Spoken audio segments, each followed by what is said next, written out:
പരിശുദ്ധാത്മാവേ സഹായക, നിരന്തരമെന്നെ സഹായിക്കണേ. നിത്യവും കൂടെ വസിക്കുന്നോനേ, അഭിഷേകത്തിൻ അഗ്നി നിറച്ചിടണേ.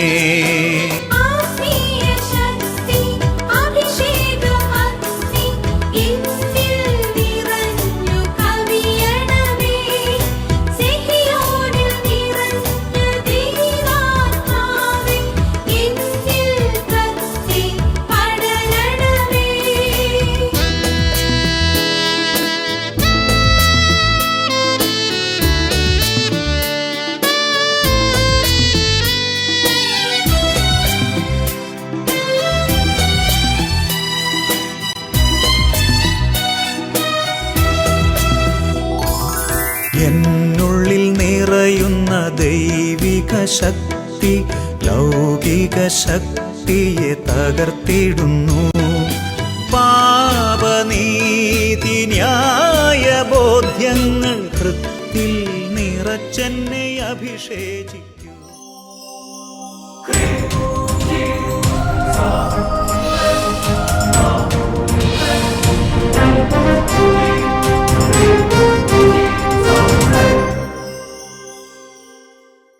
Praise the Lord. Praise the Lord. Hallelujah. Hallelujah. അഭിഷേകാഗ്നി വചന ശുശ്രൂഷയിൽ സംബന്ധിക്കുവാൻ കർത്താവിനാൽ പ്രത്യേകം തിരഞ്ഞെടുക്കപ്പെട്ട നിങ്ങളെയും നിങ്ങളുടെ കുടുംബങ്ങളെയും പരിശുദ്ധ അമ്മയുടെ വിമല ഹൃദയത്തിനും ഈശോയുടെ തിരുഹൃദയത്തിനും പ്രതിഷ്ഠിക്കുന്നു. ഈശോയുടെ തിരുഹൃദയത്തിൽ നിന്ന് പിരിഞ്ഞു പോകാൻ നിങ്ങൾക്ക് ഇടവരാതിരിക്കട്ടെ. ആമേൻ. ഹല്ലേലൂയ.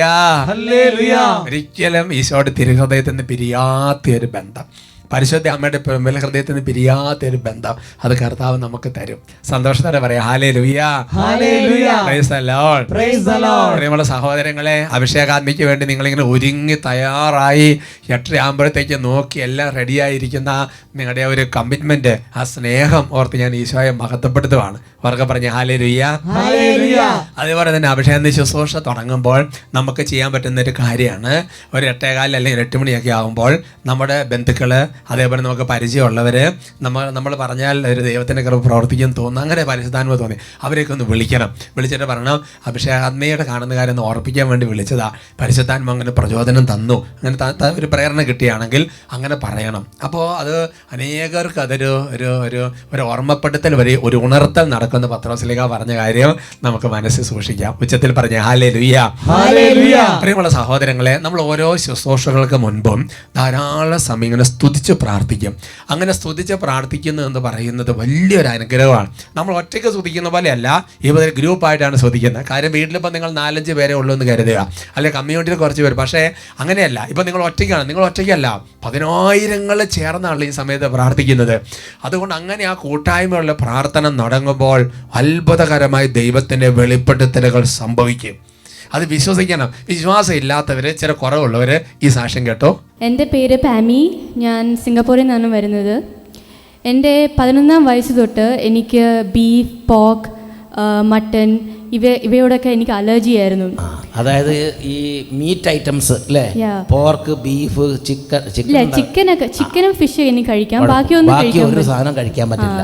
ഇപ്പൊ ഒരു പീസ് കഴിച്ചാലും അല്ലെങ്കിൽ അതിന്റെ ഗ്രേവി കഴിച്ചാൽ പോലും എന്റെ ഫുൾ ബോഡി ഇങ്ങനെ ചൊറിഞ്ഞ് തടിച്ച് ഇങ്ങനെ പൊങ്ങി അലർജി ഇങ്ങനെ ഫുൾ പൊങ്ങി വന്ന ശേഷം പിന്നെ ബോധം കെട്ട് വീഴും. അതായത് വട്ടയപ്പം കുഴച്ച് വെച്ച് കഴിഞ്ഞാൽ, വട്ടയപ്പം കണ്ടിട്ടുണ്ടോ, അതേമാതിരി ആവുന്നത് ഇങ്ങനെ ശരീരത്തിൽ അലർജി. അപ്പോൾ എൻ്റെ 11 വയസ്സോട് തുടങ്ങിയതാണ്. പിന്നെ എൻ്റെ 18ാം വയസ്സിൽ, അതായത് ജൂൺ 5, 2015 ഇവിടെ 1 ഡേ റിട്രീറ്റിന് ഇവിടെ വന്നിരുന്നു. സത്യം പറയുകയാണെങ്കിൽ ആ സമയത്ത് ഈ അലർജിയോട് എനിക്ക് വലിയ വിഷമമൊന്നും ഇല്ലായിരുന്നു. അത് അക്കസ്റ്റമഡായി അല്ലേ, അലർജി കൂടെ കുഴപ്പമില്ല, ഒരു സാധനം ഇരുന്നോട്ടെന്ന് വിചാരിച്ചു. ഈ ദൈവത്തോടെ എനിക്ക് വലിയ വിശ്വാസമുണ്ട്. പക്ഷേ എൻ്റെ മമ്മ എന്നോട് പറഞ്ഞു, ഈ അലർജീനെ സമർപ്പിച്ച് പ്രാർത്ഥിക്കാൻ, ഈ അലർജി വിട്ടു പോവുകയാണെങ്കിൽ സാക്ഷ്യപ്പെടുത്താൻ, കരഞ്ഞ് പ്രാർത്ഥിക്കാനാണ് പറഞ്ഞ്. പക്ഷെ എനിക്ക് വലിയ വിഷമം ഇല്ലാത്തതുകൊണ്ട് കരഞ്ഞ് പ്രാർത്ഥിക്കാൻ പറ്റിയില്ല. മമ്മ പറഞ്ഞുകൊണ്ട് ഞാൻ പ്രാർത്ഥിച്ചു. അത്രേ ഉള്ളൂ. പിന്നെ എനിക്ക് ഈ അത്ഭുതം സംഭവിക്കും തന്നെ എനിക്ക് വലിയ ആ ഒരു ഉറപ്പില്ലായിരുന്നു, ഒരു പ്രതീക്ഷ. അതായത് നമ്മൾ പണ്ട് എൻ്റെ ചെറുപ്പത്തിൽ അങ്ങനെയാണ്. ചെറുപ്പത്തിൽ നമ്മൾ ഒരിക്കലും ഇങ്ങനത്തെ കാര്യങ്ങൾക്ക് വേണ്ടി പ്രാർത്ഥിക്കില്ല. കാരണം നമ്മുടെ ഇടയിൽ അങ്ങനത്തെ വിശ്വാസം ഉണ്ടായിരുന്നില്ല. രോഗം വന്ന് ആശുപത്രിക്ക് പോവുക, അല്ലാതെ രോഗം വന്ന് ഇങ്ങനെ പ്രാർത്ഥിക്കുന്ന രീതിയൊന്നും നമ്മൾ അന്ന് കാലത്ത് നമ്മൾ കേട്ടിട്ടില്ല. Price the Lord. എന്നൊക്കെ പറഞ്ഞ് ഹല്ലേലൂയ. പക്ഷേ അതേപോലെ ഒരു അവസ്ഥയായിരുന്നു. പക്ഷേ ദൈവവചനമൊക്കെ പഠിച്ച് ഇവിടെ വന്ന് വചനം കേട്ടപ്പോൾ പ്രാർത്ഥിക്കാൻ തോന്നി. അപ്പോൾ എന്ത് ചെയ്തു, ശരിക്കും പ്രാർത്ഥിച്ചു. പക്ഷേ എന്നാലും കുട്ടിക്ക് അത്ര പ്രതീക്ഷാ നിർഭരമായ വിശ്വാസമില്ല, ഒരു ക്രിയേറ്റീവ് ഫെയ്ത്തില്ല, പ്രതീക്ഷാ നിർഭരമായൊരു വിശ്വാസമുണ്ട്. ഞാൻ പ്രാർത്ഥിക്കുമ്പോൾ എൻ്റെ യേശുവിൻ്റെ നാമത്തിൽ ഞാൻ സുഖപ്പെടും എന്നൊരു വിശ്വാസം, അത് അത്രയൊരു വിശ്വാസം ഉണ്ടായിരുന്നില്ല. എന്നാലും മമ്മി പറഞ്ഞുകൊണ്ട് പ്രാർത്ഥിച്ച്. എന്നിട്ട് സ്തുതിപ്പിൻ്റെ സമയത്ത് ഈ വട്ടായിലച്ഛനായിരുന്നു അന്ന്. വട്ടായിലച്ഛൻ പറഞ്ഞു 2 പേരുടെ അലർജി സുഖപ്പെട്ടു. ആ സമയത്ത് എനിക്ക് മനസ്സിൽ തോന്നി അത് എനിക്ക് സുഖപ്പെട്ടു. അങ്ങനെ ആ സമയം തൊട്ട് വിറയ്ക്കാനും കരയാനും തുടങ്ങി. ആ സമയത്ത് സ്തുതിച്ചുകൊണ്ടിരിക്കുമ്പോൾ ഈശോയുടെ മെസ്സേജ് വന്നു, ഇതാ ഇപ്പോൾ ഈ സമൂഹത്തിൽ അലർജിയുള്ള 2 പേരുടെ അലർജി പീഡകൾ മാറുന്ന സൗഖ്യം കിട്ടുന്നെന്ന് പറഞ്ഞു. ആ സമയത്ത് കുട്ടിയുടെ ശരീരത്തിൽ ചില ഷിവറിങ് എക്സ്പീരിയൻസ്, അതുപോലെ കുട്ടി ഇങ്ങനെ നിയന്ത്രണമില്ലാതെ കരയാൻ തുടങ്ങി. അവിടെ ആ സമയത്ത് സൗഖ്യം സംഭവിച്ചു. സന്തോഷത്തോടെ മാസ് തുടങ്ങുന്നത് വരെ സ്തുതിച്ചുകൊണ്ടേയിരുന്നു. ആ സമയം സ്തുതിക്കുന്ന സമയത്ത് ചുറ്റും എന്താ നടക്കുന്നത് ഒന്നും അറിയുന്നില്ല, അച്ഛൻ എന്താ സംസാരിക്കുന്നത് ഒന്നും കേൾക്കുന്നില്ല, ഫുൾ ടൈം സ്തുതിപ്പായിരുന്നു. ആ ഒരു വലിയൊരു അനുഭവമായിരുന്നു അത്. അതിനുശേഷം പിന്നെ അതായത് രാവിലെ 10 മണിക്ക് വേണ്ടിയാണേ, 12 മണിക്കാണ് കുർബാന. അതുവരെ ഇങ്ങനെ ആ കസാര ഇരുന്ന് ഇങ്ങനെ സ്തുതിച്ചു, ബാക്കിയൊന്നും അറിയണില്ല. കണ്ടിന്യൂസ് ആയിട്ട് കണ്ണുനീര് വരുന്നു, സ്തുതിച്ചുകൊണ്ടേ ഇരിക്കുന്നു. സ്തുതിപ്പ്. അങ്ങനെ ഈ റിട്രീറ്റിന് ശേഷം പാരൻസ് ഒക്കെ പറഞ്ഞു, ഓക്കെ നമുക്ക് പ്രാർത്ഥിച്ച് ഒരുങ്ങിയ ശേഷം ബീഫ് എടുത്ത് കഴിക്കാം. അങ്ങനെ ഒരു പീസ് എടുത്ത് കഴിച്ചു. പക്ഷേ എൻ്റെ ഉള്ളിൽ ഇപ്പോഴും ആ പേടി ഉണ്ടായിരുന്നു. അപ്പോൾ ഈ അലർജി സിംറ്റംസ് ഒക്കെ വരണതിന് മുമ്പ് ഒരുമാതിരി ചെറുതായിട്ടൊരു തലകറക്കം മാതിരി അല്ലെങ്കിൽ ഒരു ടയേർഡ്നെസ് മാതിരി എനിക്ക് അതേമാതിരിയൊക്കെ തോന്നാൻ തുടങ്ങി. അപ്പോൾ എനിക്ക് പേടിയായി, ഇത് ശരിക്കും സംഭവിച്ചു. അപ്പോൾ മമ്മ പറഞ്ഞു, ഇങ്ങനെ പേടിക്കല്ലേ, അതിന് പകരം ഈ വിശ്വാസ പ്രമാണവും ദൈവത്തോട് നന്ദി പറഞ്ഞിട്ട് കഴിക്കാൻ പറഞ്ഞു. അപ്പോൾ ഈ വിശ്വാസത്തിന് ഒരാൾ ശരിക്കും നമ്മളെ ഹെൽപ്പ് ചെയ്യണം. പ്രാക്ടീസ് ചെയ്ത് അതിന് അനുഭവത്തിലേക്ക് വരണം. മമ്മി നല്ലൊരു കൃപയുള്ള മമ്മിയാണ്. കൃപയുള്ള മമ്മി ശരിക്കും പറഞ്ഞു കൊടുത്ത് കുട്ടിക്ക്. അതിനുശേഷം എനിക്ക് ഒരു കുഴപ്പമില്ല, എപ്പോൾ കഴിച്ചാലും ഞാൻ ദൈവത്തോട് നന്ദി പറഞ്ഞാൽ കഴിക്കണം. നന്ദി പറഞ്ഞ് കൃതജ്ഞതാ സ്തോത്രങ്ങളോടെ എല്ലാ ഭക്ഷണവും എടുത്ത് കഴിക്കും. ഗ്രേവി കഴിക്കാം അല്ലേ? കഴിക്കാം. കഴിഞ്ഞ ക്രിസ്മസിനും ന്യൂ ഇയറിനൊക്കെ കഴിച്ചു, ഒരു കുഴപ്പമില്ല. ക്രിസ്മസ് ന്യൂ ഇയർ എല്ലാ തരത്തിലുള്ള മീറ്റ് ഐറ്റംസ് കഴിക്കും. ബീഫ് കഴിക്കാം, പോർക്ക് കഴിക്കാം, താറാവിനെ കഴിക്കാം, മുയൽ കഴിക്കാം. അല്ലെങ്കിൽ വെറും ചിക്കൻ മാത്രം അല്ലേ? ചിക്കനും മീനും മാത്രം. ദൈവമേ, ചിക്കൻ കഴിച്ചാകെ വിഷമിച്ചിട്ടുണ്ടാവും. നല്ല കൃപ സൗഖ്യം അങ്ങോട്ട് കൊടുത്തു. അലർജി പീഡമാണ് ഇത്. 11 വയസ്സ് തൊട്ട് 18 വയസ്സ് വരെ ഉണ്ടായിരുന്ന ഒരു ബുദ്ധിമുട്ടാണ്. അത് കംപ്ലീറ്റ് ഒറ്റ സാറ്റർഡേ ശുശ്രൂഷ ഒറ്റ സ്തുതിപ്പിന്റെ സമയത്ത് അങ്ങോട്ട് ഹീലിംഗ് കിട്ടി. സന്തോഷത്തോടെ പറയാ hallelujah, hallelujah, price the Lord, praise the Lord. പ്രിയമുള്ള സഹോദരങ്ങളെ, 22 സങ്കീർത്തനത്തിൽ 3-ാമത്തെ തിരുവചനം, ഇസ്രായേലിൽ സ്തുതിയുടെ സിംഹാസനത്തിൽ ഉപവിഷ്ടനായവനെ ഞങ്ങളെങ്കിൽ പുകഴ്ത്തുന്നു, മഹത്വപ്പെടുന്നു പറഞ്ഞ സങ്കീർത്തകൻ ദൈവത്തെ മഹത്വപ്പെടുത്തുകയാണ്. അപ്പം നമ്മൾ ദൈവത്തെ സ്തുതിക്കുമ്പോൾ സിംഹാസനം ഒരുങ്ങുകയാണ്, സ്തുതിയുടെ സിംഹാസനം. ആ സ്തുതിയുടെ സിംഹാസനം ഒരുങ്ങിയാൽ അവിടെ ദൈവം വന്നിരിക്കും. ദൈവം വന്നാൽ ഇതേപോലത്തെ പ്രവർത്തികൾ നടക്കും. അവർക്ക് പറഞ്ഞ hallelujah, hallelujah, price the Lord, praise the Lord. ഈ സ്തുതിപ്പം നടന്നുകൊണ്ടിരിക്കുമ്പോഴാണ് അനേകം മെസ്സേജുകൾ പറയുന്നത് നിങ്ങൾക്കറിയാം അല്ലേ? നിങ്ങൾ സ്പിരിച്വൽ ഗൈഡൻസിന് പോയി കഴിഞ്ഞാൽ സ്തുതിപ്പിൻ്റെ സമയത്ത് ഒരുപാട് മെസ്സേജുകൾ പറയും. കാരണം ആന്തരിക നേത്രങ്ങൾ തുറക്കപ്പെടുക വലിയ ദൈവാനുഗ്രഹമാണ്. ഇപ്പോൾ സ്തുതിക്കുക എന്ന് പറയുന്നത് ധ്യാനത്തിൻ്റെ സമയത്ത് മാത്രമല്ല, ഒറ്റയ്ക്ക് വീട്ടിലിരുന്ന സമയം കണ്ട് കുറേ സമയം സ്തുതിക്കാൻ സമയം കണ്ടെത്തണം. നമുക്ക് ചാടി എഴുന്നേൽക്കാം, നല്ല സ്വാതന്ത്ര്യത്തിനും സന്തോഷത്തിലും കർത്താവിനെ സ്തുതിക്കണം, വിഷമിക്കരുത്. നല്ല ഹാപ്പി ആയിട്ട് കർത്താവിനെ സ്തുതിക്കണം. കരങ്ങൾ ഉയരട്ടെ, ഹൃദയം തുറക്കട്ടെ, മനസ്സ് തുറക്കട്ടെ. ഹല്ലേലൂയ, ഹല്ലേലൂയ, ഹല ഹല ഹല ഹല ഹല ഹല ഹല ഹല ഹല ഹല ശരീരവും മനസ്സും കരങ്ങളും ആത്മാവും എല്ലാം ഒന്ന് ചേർന്ന് സ്തുതിച്ച് ആരാധിക്കട്ടെ. സ്വരമുയർത്തി സ്തുതിച്ചിടുന്നു. ഹല്ലേലൂയ, ഹല്ലേലൂയ, ഹല്ലേലൂയ. കൈയടിച്ച് പാടാമോ? കരമടിച്ചു തിരുനാമം സ്തുതിച്ചിടുന്നു. ഹല്ലേലൂയ, ഹല്ലേലൂയ, ഹല്ലേലൂയ. സ്വരമുയർത്തി സ്തുതിച്ചിടുന്നു. ഹല്ലേലൂയ, ഹല്ലേലൂയ, ഹല്ലേലൂയ. കരമടിച്ചു തിരുനാമം സ്തുതിച്ചിടുന്നു. ഹല്ലേലൂയ, ഹല്ലേലൂയ, ഹല്ലേലൂയ. ഏകനാമം യേശുനാമം, പാവനനാമം സ്തുതിച്ചിടുന്നു. ഏകനാമം യേശുനാമം, സ്തുതിച്ചിടുന്നു. മനമുയർത്തി സ്വരമുയർത്തി സ്തുതിച്ചിടുന്നു. ഹല്ലേലൂയ ഹല്ലേലൂയ ഹല്ലേലൂയ. കരമടിച്ച് തിരുനാമം സ്തുതിച്ചിടുന്നു. ഹല്ലേലൂയ ഹല്ലേലൂയ ഹല്ലേലൂയ. ഓ കർത്താവായ ദൈവമേ, സങ്കീർത്തന പുസ്തകത്തിൽ 8-ാം സങ്കീർത്തനത്തിൽ തിരുവചനം ഇങ്ങനെ പഠിപ്പിക്കുന്നു. അവിടുന്ന് ശത്രുക്കളുടെ കോട്ട തകർക്കാൻ ശിശുക്കളുടെയും മുല കുടിക്കുന്ന കുഞ്ഞുങ്ങളുടെയും മന്ദിരങ്ങളിൽ വലിയ സ്തുതിപ്പിന്റെ കോട്ട കെട്ടി. ഓ കർത്താവേ, ദൈവസ്തുതിപ്പ് നടക്കുമ്പോൾ പൈശാചിക ബന്ധനങ്ങൾ ഒഴിയും. ദൈവസ്തുതിപ്പ് നടക്കുമ്പോൾ അത്ഭുതങ്ങൾ നടക്കും. ദൈവസ്തുതി സമയത്ത് രോഗശാന്തികൾ ഉണ്ടാകും. ദൈവസ്തുതി സമയത്ത് പരിശുദ്ധാത്മാവിന്റെ അഭിഷേകം വെളിപ്പെടും. ദൈവസ്തുതിപ്പിന്റെ സമയത്ത് അനേക കുറ്റുകൾ അടിയും. ഞങ്ങൾ വിശ്വസിക്കുന്നു, ഉച്ചത്തിൽ സ്തുതിച്ച് ആരാധിക്കുന്നു. വചനത്തി ശക്തിയ നിറഞ്ഞിടട്ടെ. ഹല്ലേലൂയ. പാപപരീക്ഷകൾ അകന്നിടട്ടെ. ഹല്ലേലൂയ. വചനത്തി ശക്തിയ നിറഞ്ഞിടട്ടെ. ഹല്ലേലൂയ. പാപപരീക്ഷകൾ അകന്നിടട്ടെ. ഹല്ലേലൂയ. തടവറയിൽ സ്ത്രീകന്മാരൊന്നു ചേർന്ന് സ്തുതിച്ചപ്പോൾ ബന്ധനങ്ങൾ അഴിഞ്ഞിടം സ്തുതിച്ചിടുന്നു. ഓരോ അവസ്ഥകളും തടവറയിൽ സ്ത്രീകന്മാരൊന്നു ചേർന്ന് സ്തുതിച്ചപ്പോൾ ബന്ധനങ്ങൾ അഴിഞ്ഞിടം ഉയർത്തി മനമുയർത്തി സ്വരമുയർത്തി സ്തുതിച്ചിടുന്നു. ഹല്ലേലൂയ ഹല്ലേലൂയ ഹല്ലേലൂയ. കരമടിച്ച് തിരുനാമം സ്തുതിച്ചിടുന്നു. ഹല്ലേലൂയ ഹല്ലേലൂയ ഹല്ലേലൂയ. ഏകനാമം യേശുനാമം പാവനനാമം സ്തുതിച്ചിടുന്നു. ഏകനാമം യേശുനാമം പാവനനാമം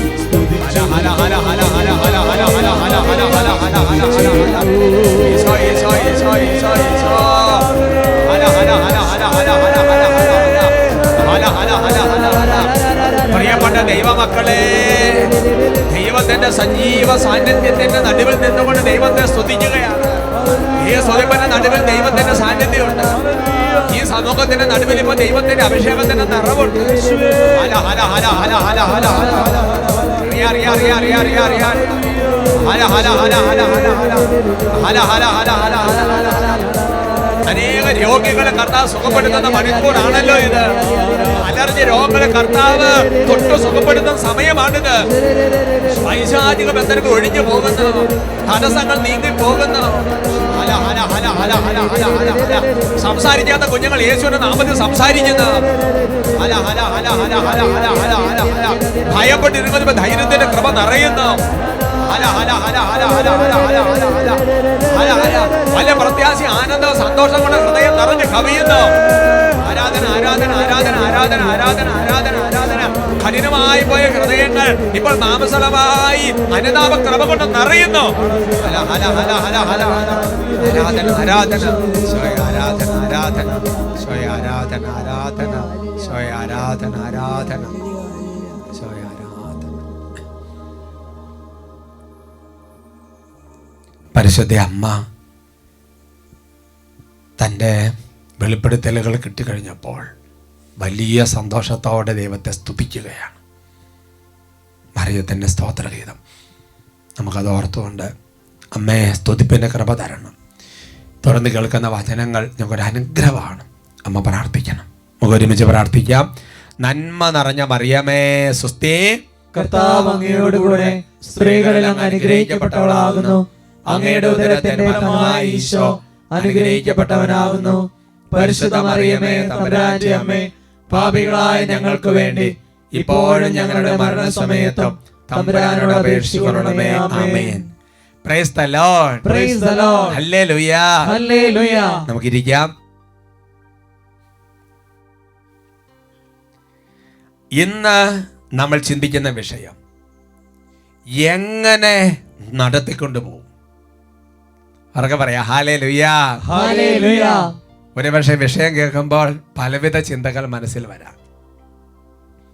എൻ്റെ സഹോദരങ്ങളെ, ജീവിതത്തിൽ ഏതെങ്കിലുമൊക്കെ തരത്തിലുള്ള ഉത്തരവാദിത്തങ്ങൾ ഏറ്റെടുക്കാൻ ഏതെങ്കിലും ഒരു പ്രായത്തിൽ നമ്മൾ നിർബന്ധിതരായിത്തീരും. ഇതൊരു യാഥാർത്ഥ്യമാണ്. കുടുംബത്തിൻ്റെ ഉത്തരവാദിത്തമാകാം, ഒരു ഇടവകയിലാണെങ്കിൽ ഒരു പള്ളിയിൽ കൈക്കാരനായിട്ട് തിരഞ്ഞെടുക്കപ്പെട്ടു അല്ലേ? അപ്പം എൻ്റെ ഒരു ഉത്തരവാദിത്വം. ഒരു കുടുംബ യൂണിറ്റ് ലീഡർ ഉത്തരവാദിത്വമാണ്. ഒരു സംഘടനയുടെ ഭാരവാഹി. അങ്ങനെ ഏതെങ്കിലുമൊക്കെ തരത്തിലുള്ള ഉത്തരവാദിത്തങ്ങൾ, ദൈവം ഏൽപ്പിക്കുന്ന അധികാരം, അതെല്ലാം നടത്തിക്കൊണ്ട് പോവുക എന്ന് പറയുന്നത് ഒറ്റ നോട്ടത്തിൽ ആയാസകരമായ ഒരു സംഗതിയാണ്. ഒരു പക്ഷേ പല ആദികൾ നമ്മുടെ ജീവിതത്തിൽ വരാം. ഞാൻ ഓർക്കാണ്, ഞാൻ കൊച്ചനായി അതിനുശേഷം സെഹിയോൻ ധ്യാന കേന്ദ്രത്തിൽ വന്നതിൻ്റെ സമയം ഓർക്കാണ്. സെഹിയോൻ ധ്യാന കേന്ദ്രം എന്ന് പറയുന്നത് അത്രയും ഒരു കൃപയിൽ നിൽക്കുന്ന ഒരു സ്ഥലം. ബഹുമാനപ്പെട്ട സേവർക്കാൻ വട്ടാലച്ചൻ തുടങ്ങി അല്ലേ, നിങ്ങൾ ആ ലെവൽ ചിന്തിച്ച് നോക്കുക. നമ്മൾ വെറും കൊച്ചനായിട്ട് വരുന്നൊരു കാലഘട്ടം. അന്ന് ധ്യാന കേന്ദ്രത്തിൻ്റെ ഉത്തരവാദിത്വം ഏറ്റെടുക്കാൻ വേണ്ടി നിർബന്ധിക്കപ്പെട്ടപ്പോൾ ഇത് എൻ്റെ മനസ്സിൽ ഇതെങ്ങനെ നടത്തിക്കൊണ്ട് പോകും, ഇതെങ്ങനെ കൊണ്ടുപോകും എന്നുള്ളതായിരുന്നു. വേറെ ഉദാഹരണം പറയാം. ഈ അഭിഷേകാന്തി എപ്പിസോഡ് തന്നെ അത് വർഷങ്ങളോളം വട്ടാരച്ചൻ ചെയ്തൊരു ശുശ്രൂഷ. പിന്നെ എന്നോട് ഇത് ചെയ്യണമെന്ന് പറഞ്ഞപ്പോൾ ഇത് കേട്ടുകൊണ്ടിരിക്കുന്ന ഇവിടുത്തെ റെക്കോർഡിങ്ങിന് സഹായിക്കുന്നവർക്കറിയാം എനിക്കുണ്ടായ ഒരു പ്രത്യേക അവസ്ഥയുണ്ട്. ഇതൊരു യാഥാർത്ഥ്യമാണ്. പക്ഷേ നമ്മൾ ഇതിനെ വചനാധിഷ്ഠിതമായി മനസ്സിലാക്കിയാൽ വളരെ എളുപ്പത്തിൽ കാര്യങ്ങൾ ക്രമീകരിച്ചു കൊണ്ടുപോകാൻ പറ്റും.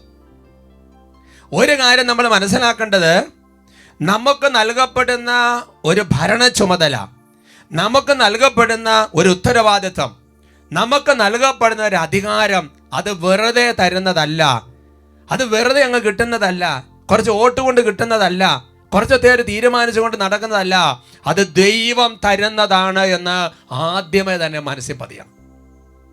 അതിനെക്കുറിച്ച് ദാനിയേൽ പ്രവചനത്തിൽ 2-ാമത്തെ അധ്യായത്തിൽ 37-ാം തിരുവചനം, രാജാവേ, രാജാതിരാജനായ നിനക്ക് സ്വർഗസ്ഥനായ ദൈവം അധികാരവും ശക്തിയും മഹത്വവും നൽകി.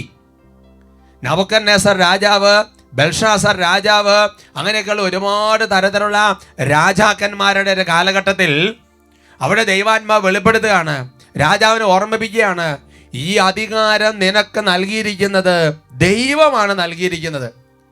ഒരു വിജാതീയ രാജാവാണെങ്കിൽ പോലും ദൈവത്തിൻ്റെ ഒരു നിയോഗമുണ്ടെന്നൊരു സൂചന അതിനകത്ത് ഒളിഞ്ഞു കിടക്കുന്നുണ്ട്. റോമാലേഖനത്തിലും അതേപോലെ പുറപ്പാടിൻ്റെ പുസ്തകത്തിലുമൊക്കെ ഫറവോയെ തെരഞ്ഞെടുത്തതിന് പുറകിൽ പോലും ദൈവത്തിൻ്റെ ഒരു പദ്ധതി ഉണ്ടെന്ന് മനസ്സിലാക്കാൻ സാധിക്കും. അതുകൊണ്ട് തന്നെ എൻ്റെ പ്രിയപ്പെട്ട സഹോദരങ്ങളെ, ഇതെല്ലാം ദൈവമാണ് തന്നതെന്ന് ആദ്യം നമ്മൾ മനസ്സിലാക്കണം. ഒരു പക്ഷേ നമ്മളിപ്പോൾ ഒരു കോൺവെൻറ്റിൻ്റെ സുപ്പീരിയർ ആയിരിക്കാം, അല്ലാന്നുണ്ടെങ്കിൽ വചനം കേൾക്കുമ്പോൾ ഒരു അച്ഛനാണെന്നുണ്ടെങ്കിൽ ആ ഇടവകയുടെ ഭരണ ചുമതലയുള്ള ഇടവകയുടെ വികാരിയായിരിക്കാം, അല്ല എന്നുണ്ടെങ്കിൽ ഇപ്പോൾ നമ്മളൊരു പഞ്ചായത്ത് മെമ്പറായിരിക്കാം. ജ്ഞാനത്തിൻ്റെ പുസ്തകത്തിൽ 6-ാമത്തെ അധ്യായത്തിൽ 3-ാം തിരുവചനം പഠിപ്പിക്കുകയാണ്, നിങ്ങളുടെ സാമ്രാജ്യം കർത്താവിൽ നിന്ന് ലഭിച്ചതാണ്, അധീശത്വം അത്യുന്നതനിൽ നിന്നാണ്. ഉദാഹരണം പറഞ്ഞു കഴിഞ്ഞാൽ, എൻ്റെ സഹോദരങ്ങളെ, നമ്മുടെ കീഴിൽ ഒരു ഓഫീസിൽ വർക്ക് ചെയ്യുന്ന ഒരാളാണെങ്കിൽ ആ സ്റ്റാഫിൻ്റെ മേൽ നമുക്കൊരു അധീശത്വമുണ്ട്, ഒരധികാരമുണ്ട്. അത് അത്യുന്നതനായ ദൈവമാണ് നമുക്ക് തന്നിരിക്കുന്നത്. ആദ്യമേ തന്നെ ഈ ചിന്ത നമ്മുടെ മനസ്സിൽ ശക്തമായിട്ട് പതിയണം. അവർക്ക് പറഞ്ഞ ഹല്ലേലൂയ, ഹല്ലേലൂയ. റോമാലേഖനത്തിൽ, പുതിയ നിയമത്തില് റോമാലേഖനത്തിൽ 13-ാമത്തെ അധ്യായത്തിന് 1-ാം തിരുവചനം, ഓരോരുത്തരും മേലധികാരികൾക്ക് വിധേയനായിരിക്കട്ടെ, എന്തെന്നാൽ ദൈവത്തിൽ നിന്നല്ലാതെ അധികാരം ഇല്ല, നിലവിലിരിക്കുന്ന അധികാരങ്ങൾ ദൈവത്താൽ സ്ഥാപിതമാണ്. സന്തോഷത്തോടെ പറഞ്ഞ ഹല്ലേലൂയ, ഹല്ലേലൂയ. അപ്പൊ ദൈവമാണ് ഒരു കാര്യം നമുക്ക് തരുന്നതെങ്കിൽ നമ്മൾ മനസ്സിലാക്കേണ്ട ഒരു കാര്യമെന്ന് പറയുന്നത്, ദൈവം നമ്മളെ അങ്ങനെ വെറുതെ കൈവിട്ട് കളയില്ല. ദൈവം ഏൽപ്പിക്കുന്ന ദൗത്യം പൂർത്തിയാക്കാൻ വേണ്ടിയിട്ടുള്ള ഒരു ഗ്രേസ്, ഒരു കൃപ, മറ്റു വാക്ക് പറഞ്ഞാൽ ഒരു പ്രത്യേക അഭിഷേകവും ദൈവം ആ ഉത്തരവാദിത്തം, ആ ഭരണ ചുമതല, ആ ഒരു അധികാരം ഏറ്റെടുക്കുമ്പോൾ ദൈവം നമുക്ക് തരും എന്ന് വിശ്വസിക്കണം. അതുകൊണ്ടാണ് പിതാവായ ദൈവം, പുത്രനായ ഈശോ പറയാണ്, പിതാവായ ദൈവം എന്നെ തനിയെ വിട്ടിരിക്കുകയല്ല, അവിടുന്ന് എപ്പോഴും എൻ്റെ കൂടെ ഉണ്ട്. ഈശോ പറയുകയാണ്, ഞാൻ തന്നെയല്ല, ഞാൻ ഒറ്റയ്ക്കല്ല, എൻ്റെ ദൈവം എൻ്റെ കൂടെയുണ്ട്. അതുകൊണ്ടാണ് സങ്കീർത്തനത്തിൽ യേശയ്യാ പ്രവചനം പഠിപ്പിക്കുന്നത്, അവിടുന്ന് ഒരിക്കലും നിന്നെ ഉപേക്ഷിക്കുകയല്ല, നിന്നെ കൈവിടുകയല്ല. മോശയോട് പറയുക, നീ ഭയപ്പെടേണ്ട, ഞാൻ നിന്റെ കൂടെയുണ്ട്, ഞാൻ നിന്നെ സഹായിക്കും. ദൈവത്തിൻ്റെ ഒരു വാഗ്ദാനം, ദൈവത്തിൻ്റെ പ്രോമിസ് ആണ്. ദാവീദ് ചോദിക്കുന്നത് എങ്ങനെ പറ്റും? You don't worry, I am with you. സാവൂളിനോട് പറയുകയാണ്, നീ എന്നോട് ചേർന്ന് നിൽക്കുന്നുണ്ട്, ഞാൻ നിന്നോട് ചേർന്ന് നിൽക്കും, നീ ഭയപ്പെടേണ്ട, ഞാൻ കൂടെയുണ്ട്. ഇതാദ്യം നമ്മുടെ മനസ്സിൽ പതിയണം. അവർക്ക് പറഞ്ഞ ഹല്ലേലൂയ, ഹല്ലേലൂയ. അങ്ങനെ മനസ്സിൽ ഈ കാര്യം പതിഞ്ഞു കഴിഞ്ഞാൽ, പ്രിയപ്പെട്ട സഹോദരങ്ങളെ, നമുക്കൊരു സമൂഹത്തെ നടത്തിക്കൊണ്ട് പോകണമെങ്കിൽ, നമുക്കൊരു സ്ഥാപനത്തെ റൺ ചെയ്തുകൊണ്ട് പോകണമെങ്കിൽ, നമുക്ക് നമ്മുടെ ഉത്തരവാദിത്തം ദൈവത്തിൻ്റെ കൃപയിൽ ഈ കാലഘട്ടത്തിൽ പൂർത്തിയാക്കണമെന്നുണ്ടെങ്കിൽ, ദൈവത്തിൽ നിന്ന് ചില സംഗതികൾ നമുക്ക് നേടിയെടുത്താൽ കാര്യങ്ങളെല്ലാം വളരെ ഈസിയാവും. അപ്പോൾ എങ്ങനെ നടത്തിക്കൊണ്ട് പോകുമെന്നുള്ളതാണല്ലോ വിഷയം. അല്ലാന്നുണ്ടെങ്കിൽ ചില ആൾക്കാർ മനസ്സ് മടുത്ത് പറയാറുണ്ട്, ഇതെങ്ങനെ സ്കൂളിൽ പഠിപ്പിക്കുന്ന ടീച്ചർമാർ പറഞ്ഞ് ഞാൻ കേട്ടിട്ടുണ്ട്, എങ്ങനെ ഇതൊന്നും ഈ പിള്ളേരെ എങ്ങനെ മേയിച്ചോണ്ട് പോകാന്നൊക്കെ പറഞ്ഞു. എങ്ങനെ ഇത് മേയിച്ചോണ്ട് പോകാൻ പറ്റും? അവർക്ക് പറഞ്ഞ hallelujah, hallelujah. Price the Lord, praise the Lord. ചിലപ്പോൾ മക്കളൊക്കെ യൗവനത്തിന്റെ പല കാലഘട്ടങ്ങളിലൊക്കെ പോകുമ്പോൾ എങ്ങനെ ഈ മക്കളെ ഒന്ന് നയിച്ചുകൊണ്ട് പോകാൻ പറ്റും? എൻ്റെ പ്രിയപ്പെട്ട സഹോദരങ്ങളെ, അങ്ങനെ നയിച്ചുകൊണ്ട് പോകണമെങ്കിൽ നമുക്ക് വേണ്ട ചില സംഗതികൾ ബൈബിൾ പറഞ്ഞിട്ടുണ്ട്. ഒന്നാമത്തെ സംഗതി എന്ന് പറയുന്നത്, മുട്ടുകുത്തി എളിമയോടെ കരങ്ങൾ ഉയർത്തി ദൈവത്തിൽ നിന്ന് വിവേകവും ജ്ഞാനവും കിട്ടാൻ വേണ്ടിയിട്ടൊരു പ്രത്യേക പ്രാർത്ഥന ആരംഭിക്കണം. ഇതൊരു ആത്മീയ ശുശ്രൂഷയ്ക്ക് മാത്രമല്ല പറയുന്നത്, ഒരു സമൂഹത്തിന്റെ പൊതുസേവന സേനത്തിൽ ബാധകമാണ്. രാജാക്കന്മാരുടെ 1-ാമത്തെ പുസ്തകത്തിൽ 3-ാമത്തെ അധ്യായത്തിൽ 9-ാം തിരുവചനം, അവിടെ ദൈവം വെളിപ്പെടുന്നത് ഇങ്ങനെയാണ്: ഈ മഹാജനത്തെ ഭരിക്കാൻ ആർക്ക് കഴിയും? ആകയാൽ നന്മയും തിന്മയും വിവേചിച്ചറിഞ്ഞ് അങ്ങയുടെ ജനത്തെ ഭരിക്കാൻ പോരുന്ന വിവേകം ഈ ദാസന് നൽകിയാലും. സോളമൻ പ്രാർത്ഥിക്കുകയാണ്. സോളമൻ ഇതേ പ്രശ്നമുണ്ട്, ഈ കടൽ പോലെ കിടക്കുന്ന ഈ ജനത്തെ ഭരിക്കാൻ എങ്ങനെ ആർക്ക് കഴിയും? അതുകൊണ്ട് എനിക്ക് ജ്ഞാനം തരണം, എനിക്ക് വിവേകം തരണം. സോളമൻ പ്രാർത്ഥിക്കുകയാണ്. ഇതേ പ്രാർത്ഥന മറ്റൊരു സ്ഥലത്ത് ആവർത്തിക്കുന്നുണ്ട്. 2 ദിനവൃത്താന്തം 1:10, 2 Chronicles chapter 1:10. ഈ ജനത്തെ നയിക്കുവാൻ ജ്ഞാനവും വിവേകവും എനിക്ക് നൽകണമേ. അവയില്ലാതെ അവിടുത്തെ ഈ വലിയ ജനതയെ ഭരിക്കാൻ ആർക്ക് കഴിയും? അതുകൊണ്ട് എൻ്റെ സഹോദരങ്ങളെ, നമ്മുടെ ജീവിതത്തിൽ ഏത് കാര്യവും നടത്തിക്കൊണ്ട് പോകണമെന്നുണ്ടെങ്കിൽ മുട്ടിപ്പായിട്ട് ജ്ഞാനത്തിനും വിവേകത്തിനും വേണ്ടി പ്രാർത്ഥിക്കണം. ജ്ഞാനവും വിവേകവും വന്നു കഴിഞ്ഞാൽ ഒരുപാട് കാര്യങ്ങൾ മാനേജ് ചെയ്തുകൊണ്ട് പോകാൻ നമുക്ക് കഴിയും. സുഭാഷിതങ്ങളുടെ പുസ്തകത്തിൽ 8-ാമത്തെ അധ്യായത്തിന്റെ 14 മുതൽ 16 വരെയുള്ള തിരുവചനങ്ങൾ, മാർഗനിർദ്ദേശ വൈഭവവും കാര്യശേഷിയും എനിക്കുണ്ട്, അറിവും ശക്തിയും എൻ്റേതാണ്. രാജാക്കന്മാർ ഭരിക്കുന്നതും അധികാരികൾ നീതി നടത്തുന്നതും ഞാൻ മുഖേനയാണ്. ഞാൻ മുഖാന്തരം നാടുവാഴികൾ അധികാരം നടത്തുന്നു, പ്രഭുക്കന്മാർ ഭൂമി ഭരിക്കുന്നതും അങ്ങനെ തന്നെ. Hallelujah, hallelujah. അപ്പോൾ എൻ്റെ പ്രിയപ്പെട്ട സഹോദരങ്ങളെ, നമുക്ക് വേണ്ടത് മാർഗനിർദ്ദേശങ്ങൾ കൊടുക്കണം. കാര്യങ്ങൾ നടത്താൻ കാര്യ വൈഭവ ശേഷി വേണം. ഇത് നന്നായിട്ട് ഭരിക്കണം. നാടുവാഴികൾ ഇതൊക്കെ നടത്തണമെന്നുണ്ടെങ്കിൽ അതിനു വേണ്ടി ദൈവത്തിൻ്റെ ജ്ഞാനം, ദൈവത്തിൻ്റെ വിവേകം നമ്മൾ നിറയപ്പെടാൻ വേണ്ടി മുട്ടിപ്പായിട്ടൊരു പ്രാർത്ഥന ആരംഭിക്കണം. Hallelujah, hallelujah. 2-ാമത്തെ സംഗതി, ഒരു കാര്യം നടത്തിക്കൊണ്ട് പോണത് 2-ാമത്തെ സംഗതി, ദൈവത്തിൻ്റെ മാർഗത്തിൽ നിന്ന്, അതായത് വചനത്തിൻ്റെ മാർഗത്തിൽ നിന്നും. അത് മാത്രം പോരാ, സമയാസമയങ്ങളിൽ പ്രാർത്ഥിക്കുന്ന സമയത്ത് ദൈവം നൽകുന്ന നിർദ്ദേശങ്ങളിൽ നിന്നും ഇടം വലം വ്യതിചലിക്കാതെ പോയാൽ ഇതെല്ലാം വളരെ ഈസിയായിട്ട് നമുക്ക് ചെയ്യാൻ വേണ്ടി പറ്റും. അത് നമ്മൾ വായിക്കുന്നത് സക്കറിയ പ്രവചനത്തിൽ 3-ാമത്തെ അധ്യായത്തിൽ 7-ാം തിരുവചനത്തിലാണ്. സൈന്യങ്ങളുടെ കർത്താവ് അരുളി ചെയ്യുന്നു, നീ എൻ്റെ മാർഗത്തിൽ ചരിക്കുകയും എൻ്റെ നിർദ്ദേശം പാലിക്കുകയും ചെയ്താൽ എൻ്റെ ആലയത്തെ നീ ഭരിക്കുകയും എൻ്റെ അങ്കണങ്ങളുടെ ചുമതല വഹിക്കുകയും ചെയ്യും. ഇവിടെ നിൽക്കുന്നവർ ഇടയിലേക്ക് കടന്നു വരാനുള്ള അവകാശവും ഞാൻ നിനക്ക് നൽകും. Hallelujah, hallelujah. അപ്പൊ ദൈവത്തിന്റെ മാർഗം എന്ന് പറയുന്നത് വചനത്തിലാണ്. അത് മാത്രമല്ല, പ്രാർത്ഥനയിലൂടെ ദൈവം ഓരോ സമയത്ത് ഓരോ നിർദ്ദേശങ്ങൾ നൽകുമ്പോൾ അതിനകത്ത് നിന്ന് ഈ ലോകത്തിന് സമ്മർദ്ദം വരും. ഹെറോദേസിന് സമ്മർദ്ദം വന്നു, പീലാത്തോസിന് സമ്മർദ്ദം വന്നു. ബൈബിൾ ഒരുപാട് പേർക്ക് അങ്ങനെ വന്നിട്ടുണ്ട്. സമ്മർദ്ദങ്ങൾക്ക് വഴങ്ങാതെ വചനത്തിന്റെ വഴിയിൽ പ്രാർത്ഥനയിൽ പരിശുദ്ധാത്മാവ് നൽകുന്ന നിർദ്ദേശങ്ങൾ ഉറച്ചു നിന്നാൽ കാര്യങ്ങൾ നടത്തിക്കൊണ്ട് പോകാൻ, അത് സഭയുടെ നേതൃത്വത്തിലുള്ളവരാണെങ്കിലും ശരി, സമൂഹത്തിന്റെ നേതൃത്വത്തിലുള്ളവരാണെങ്കിലും ശരി, ഓരോ മേഖല നേതൃത്വത്തിലാണെങ്കിലും ശരി, ദൈവത്തിന്റെ പരിശുദ്ധാത്മാവിന്റെ സ്വരം ശ്രമിച്ച് വചനത്തിനനുസരിച്ച് പോയാൽ കാര്യങ്ങൾ ക്രമീകരിക്കും. ദൈവജനം നമ്മുടെ കൂടെ നിൽക്കും. അത് വചനത്തിനൊരു അഷ്വറൻസ് ഉണ്ട്. സക്കറിയ പ്രവചനത്തിൽ 6:15 വചനം വെളിപ്പെടുത്തുകയാണ്, വിദൂരത്തിൽ നിന്ന് ആളുകൾ വന്ന് കർത്താവിന്റെ ആലയത്തിന്റെ പണിയിൽ സഹായിക്കും. സൈന്യങ്ങളുടെ കർത്താവാണ് എന്നെ അയച്ചതെന്ന് അങ്ങനെ നിങ്ങൾ അറിയും. നിങ്ങളുടെ ദൈവമായ കർത്താവിൻ്റെ കൽപ്പന നിങ്ങൾ ശ്രദ്ധാപൂർവം അനുസരിച്ചാൽ എന്ത് സംഭവിക്കും? ഇന്ന് ഇടവകയിൽ ആൾക്കാർ കൂടെ നിൽക്കുന്നില്ല, സ്ഥാപനത്തിൽ ആൾക്കാർ കൂടെ നിൽക്കുന്നില്ല, സഭയിൽ ആൾക്കാർ കൂടെ നിൽക്കുന്നില്ല, ധ്യാന കേന്ദ്രത്തിൽ ശുശ്രൂഷകർ കൂടെ നിൽക്കുന്നില്ല, സെമിനാരിയിൽ പ്രദേശം കൂടെ നിൽക്കുന്നില്ല. എവിടെ ഇങ്ങനത്തെ ഒരു പരാതിയും വിഷമവും കേൾക്കുന്നുണ്ടെങ്കിൽ മനസ്സിലാക്കേണ്ട കാര്യമെന്ന് പറയുന്നത് ദൈവവചനത്തിൽ നിന്ന് വ്യതിചലിക്കരുത്. പരിശുദ്ധാത്മാവ് നൽകുന്ന കാലഘട്ടത്തിന്റെ പ്രചോദനങ്ങൾ അനുസരിക്കണം. അവിടെ ജനം നമ്മുടെ കൂടെ നിൽക്കുമെന്ന് ദൈവത്തിന്റെ വചനം വെളിപ്പെടുത്തുകയാണ്. സന്തോഷത്തോടെ പറയാം ഹല്ലേലൂയ. ഹല്ലേലൂയ. അതുകൊണ്ട് ഇതൊന്നും എടുക്കാൻ പറ്റാത്ത, ഇതൊന്നും അങ്ങനെ എടുക്കാൻ പൊങ്ങാൻ പറ്റും നമുക്ക് കൊണ്ട് പറ്റാത്ത കാര്യമെന്ന് പറഞ്ഞ് വിഷമിക്കരുത്. ദൈവമാണ് ഏൽപ്പിച്ചതെങ്കിൽ ദൈവത്തിന് നടത്തിക്കൊണ്ട് പോകാൻ ദൈവത്തിന്റെ വഴികളും ഉണ്ട്. അതിൽ നമ്മൾ പോകണമെന്ന് മാത്രം. മൂന്നാമത്തെ സംഗതി, നമുക്ക് ഏൽപ്പിച്ചു തരുന്നത്, അതെന്റെ സഹോദരൻ നമ്മുടെ സ്ഥാപനത്തിൽ ശുശ്രൂഷ ചെയ്യാൻ വേണ്ടി വരുന്ന, നമ്മൾ പറമ്പിൽ പണിയെടുക്കാൻ വരുന്ന പണിക്കാരനാണെങ്കിലും ശരി, നമ്മൾ ചെയ്യേണ്ട ഒരു കാര്യമെന്ന് പറയും, നമുക്ക് ഏൽപ്പിക്കപ്പെട്ടിരിക്കുന്ന ആത്മാക്കളെ ഈശോയിലേക്ക് നയിക്കണം. ആത്മാക്കളുടെ മേൽനോട്ടമായിരിക്കണം വഹിക്കേണ്ടത്, സ്ഥാപനത്തിന്റെ മേൽനോട്ടമല്ല.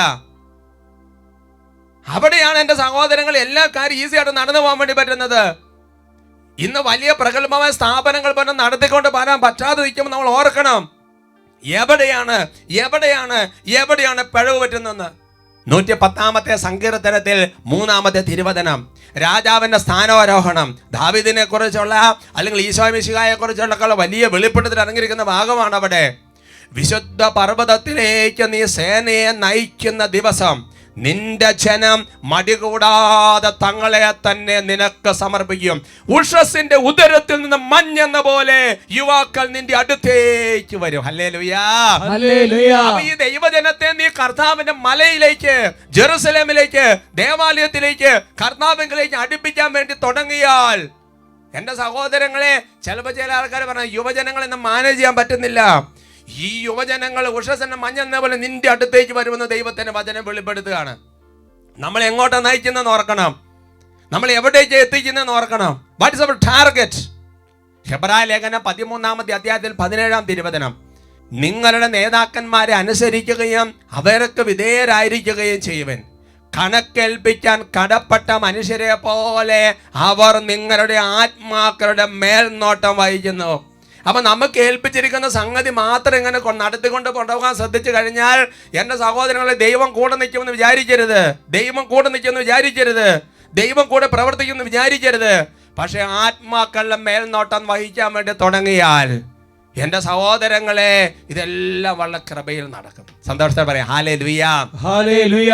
നാലാമത്തെ സംഗതി നമ്മൾ വായിക്കുന്നത് ദാനിയേൽ 7:27 ആകാശത്തിന് കീഴിലുള്ള സകല രാജ്യങ്ങളുടെയും രാജ്യത്വവും ആധിപത്യവും മഹത്വവും അത്യുന്നതന്റെ പരിശുദ്ധന്മാർക്ക് നൽകപ്പെടും. അവരുടെ രാജ്യം ശാശ്വതമാണ്. എല്ലാ ആധിപത്യങ്ങളും അവരെ സേവിക്കുകയും അനുസരിക്കുകയും ചെയ്യും. അതിനകത്ത് നമ്മൾ മനസ്സിലാക്കിയെടുക്കേണ്ട നാലാമത്തെ സംഗതി എന്ന് പറയുന്നത്, എൻ്റെ സഹോദരങ്ങളെ, വലിയ ഒരു വിശുദ്ധിയുടെ അഭിഷേകം കൊണ്ട് നീ നിറയണം എന്ന് പറഞ്ഞാൽ, എൻ്റെ സഹോദരങ്ങളെ, ആരും അറിയാതെ രഹസ്യ പാപങ്ങളെ പേക്കൂത്തുകളെ മുഴുകിയിരുന്നിട്ട് ദൈവജനത്തെ നയിക്കാമെന്നും, എൻ്റെ പ്രിയപ്പെട്ട സഹോദരങ്ങൾ, ഏൽപ്പിക്കപ്പെട്ടിരിക്കുന്ന കാര്യങ്ങൾ നന്നായിട്ട് നടത്തിക്കൊണ്ടുപോകുന്നത് വ്യാമോഹമാണെന്ന് വിചാരിച്ചു. നടക്കില്ല. അവിടെയാണ് അസാമാന്യമായൊരു വിശുദ്ധി വേണം. അവിടെയാണ് എല്ലാ കാര്യവും കോർഡിനേറ്റ്. നിങ്ങൾ എന്ത് ചോദിക്കുക? സോളമൻ, ഇതേപോലെ ഉണ്ടായിരുന്ന സോളമന്റെ കാര്യം ചെന്ന് ചിന്തിക്കുക. സോളമൻ ജഡത്തിന്റെ പാപത്തിൽ വീണ് കഴിഞ്ഞപ്പോൾ എന്നാ സംഭവിച്ചത്? പ്രഭാഷണം 47 പഠിപ്പിക്കുന്നുണ്ട്. രാജ്യം നെടുകയും കുറുകയും വിഭജിക്കപ്പെട്ടു പോയില്ലേ? ഒറ്റ വാക്കിൽ പറഞ്ഞാൽ 1 തിമോത്തി 1:12, എന്നെ ശക്തിപ്പെടുത്തുന്ന നമ്മുടെ കർത്താവായ യേശു ക്രിസ്തുവിന് ഞാൻ നന്ദി പറയുന്നു. എന്തെന്നാൽ തൻ്റെ ശുശ്രൂഷയ്ക്കായി എന്നെ നിയമിച്ചുകൊണ്ട് അവൻ എന്നെ വിശ്വസ്തനായി കണക്കാക്കി. പറഞ്ഞ ഹല്ലേലൂയ. അതുകൊണ്ട് എൻ്റെ പ്രിയ, ഒറ്റ വാക്കിൽ പറഞ്ഞാൽ, വിശ്വസ്തനാണോ? വിശ്വസ്തനായിരിക്കുമെന്ന് വിചാരിച്ചിട്ടാണ് കർത്താവ് ശുശ്രൂഷയ്ക്ക് ഏൽപ്പിച്ചത്. ആ വിശ്വസ്തത നമ്മൾ പുലർത്തിയാൽ അതുപോലെ ദൈവം നമ്മുടെ കൂടെ നിൽക്കും. എല്ലാ കാര്യം നടത്തിക്കൊണ്ട് പോകാൻ വളരെ എളുപ്പമായിരിക്കും. കാരണം നമ്മളല്ല, ദൈവമായിരിക്കും ചെയ്യുന്നത്. ആത്മശോധന നടത്തണം, തീരുമാനങ്ങൾ എടുക്കണം. കർത്താവ് അനുഗ്രഹിക്കട്ടെ.